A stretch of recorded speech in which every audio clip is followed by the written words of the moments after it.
बिस्मिल्लाहिर्रहमानिर्रहीम। अस्सलाम वालेकुम नाज़रीन, मैं हूं फ़याज़ महमूद और आप देख रहे हैं फ़याज़ महमूद यूट्यूब चैनल। नाज़रीन, आज हम एक अफसोसनाक टॉपिक पे बात करेंगे और आप ये कह लीजिए कि पाकिस्तान में कोई दिन नहीं जब पाकिस्तान में अफसोसनाक वाक़यात सामने ना आए, लेकिन आज का जो वाक़या है वो उस मुनसिफ के हाथों वाक़या ये पेश आया है और वो इतना अफसोसनाक वाक़या है, जिन्होंने इस काम को रोकना है वही खुद दरिंदे बन बैठे हैं। जी हाँ, आपको बिल्कुल मालूम हो चुका होगा लोअर दीर ये वाक़या है, वहाँ पे सिविल जज हैं, नाम नहीं मैं लूँगा, मैं ज़रूरी नहीं समझता कि उस दरिंदे का मैं नाम लूँ। उसने अपनी हवस का, गंदी हवस का एक बच्ची को निशाना बनाया है। नाज़रीन, ये हम किस तरफ जा रहे हैं?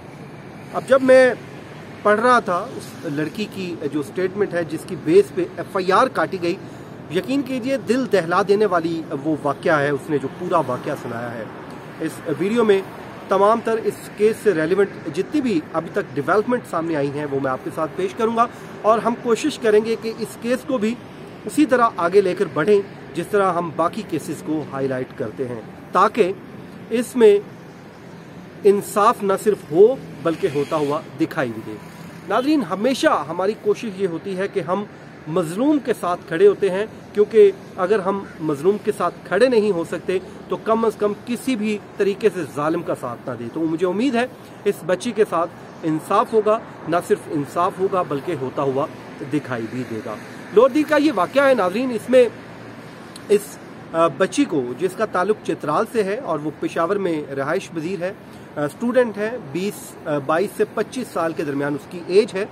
उसने अपनी कहानी लिखी है जिसके बाद मैं ये वीडियो बनाने का फैसला किया। वो ये कहती है कि आज से 4 माह पहले अपनी बहन की जॉब के लिए 15 लाख रुपए की रिश्वत का तकाजा किया इस सीनियर सिविल जज साहब ने, और उसके बाद जब वक्त गुजर गया तो इसने मुझे फ़ोन कॉल की और करके कहा कि आपकी बहन का जो जॉब का मामला है मेरे हाथ से निकल चुका है और आप वो 15 लाख रुपए आकर मुझसे ले लें।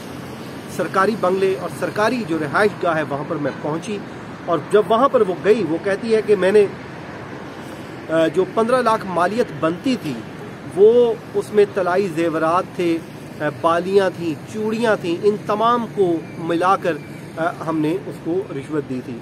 नाज़रीन, हमने इसकी भी हौसला अफजाई करनी है, कुछ हो जाए आप कम से कम रिश्वत ना दीजिए। अगर हम खुद ही सही काम गलत तरीके से करेंगे तो उसका अंजाम बुरा ही होगा। हमें बचपन में हमेशा यही सिखाया गया कि बुरे कामों का नतीजा बुरा निकलता है, तो इस केस में भी यही हुआ कि आपने इब्तदा बुरे काम से की और उसका नतीजा आप देखें कितना भयानक निकला, जो कि नहीं निकलना चाहिए था।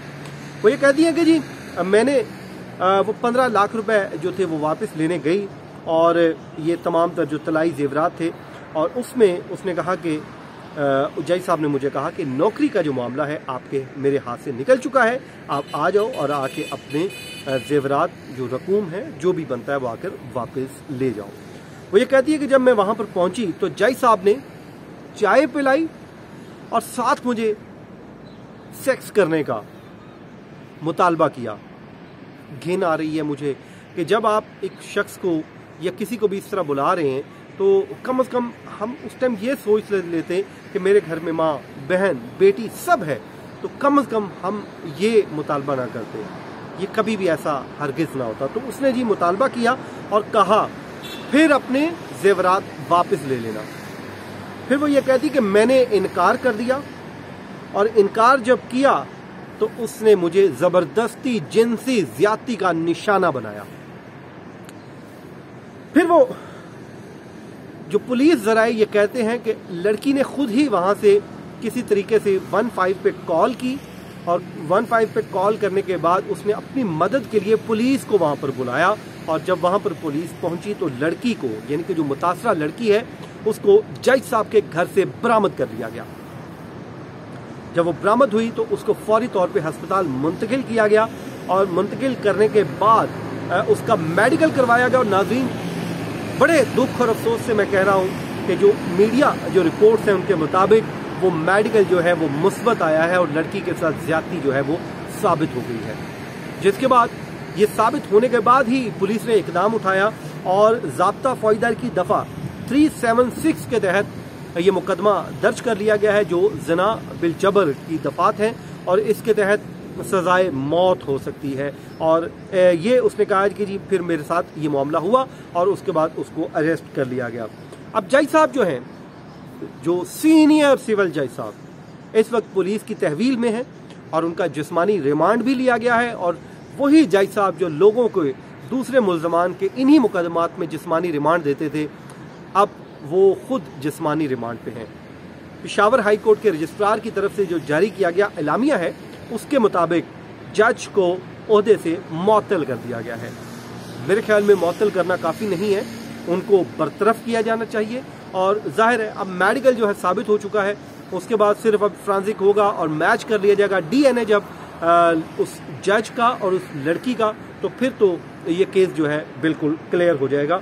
और उसके बाद जज साहब के लिए बुरी खबर यह है कि आपको मालूम होगा कि चंद दिन पहले ही हुकूमत ने एक पार्लियामेंट से कानून साजी की है जो इंसदाद जिनसी हरासा है करना है, या आप उसको कह लीजिए कि जितने भी ये रेप के केसेस हैं उसमें जल्द ट्रायल मुकम्मल करने के लिए कानून साजी की गई है।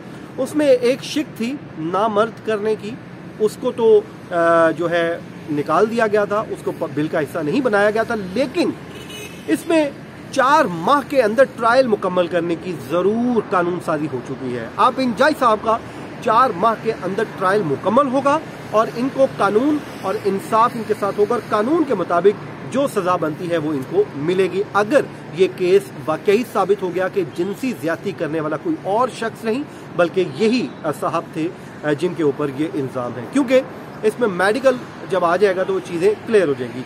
आपको मालूम है जब ज़ैनब वाला वाकया हुआ कसूर में, तो उसमें कोई एविडेंस इस तरह का नहीं था, लेकिन उसमें एक एविडेंस था और वो क्या था, वो फ्रांसिक जो टेस्ट रिपोर्ट थी वो मैच कर गई थी मुल्जिम के साथ, और उसके बाद उसका मुकद्दर ये हुआ कि उसको सजाए मौत दी गई। अब इसका भी DNA अगर मैच कर जाता है लड़की के साथ और साबित हो जाता है कि दोनों इसने उसके साथ ज्यादती की है, जबरदस्ती किया है, और फिर इसकी जो सजा बनती है वो भी सजाए मौत बनती है। तो नाज़रीन, हमने अपनी सोसाइटी की बेहतरी के लिए कुछ करना है। लोगों में ये जो हर रोज़ आए रोज़ इस तरह के वाक़यात हो रहे हैं, इसको रोकने के लिए अपना किरदार अदा ज़रूर कीजिए। कोई गलत काम खुद से ना कीजिए, सही काम को गलत तरीके से ना कीजिए। ये रिश्वत अब जब हम खुद रोकेंगे तो तभी रुकेगी, वरना आप याद रखिए रिश्वत लेने और देने वाला दोनों जहन्नमी है। नाज़रीन, ये था आज का हमारा वीलॉग। अपनी दुआओं में याद रखिए। मुझे दीजिए इजाज़त। अल्लाह हाफिज़।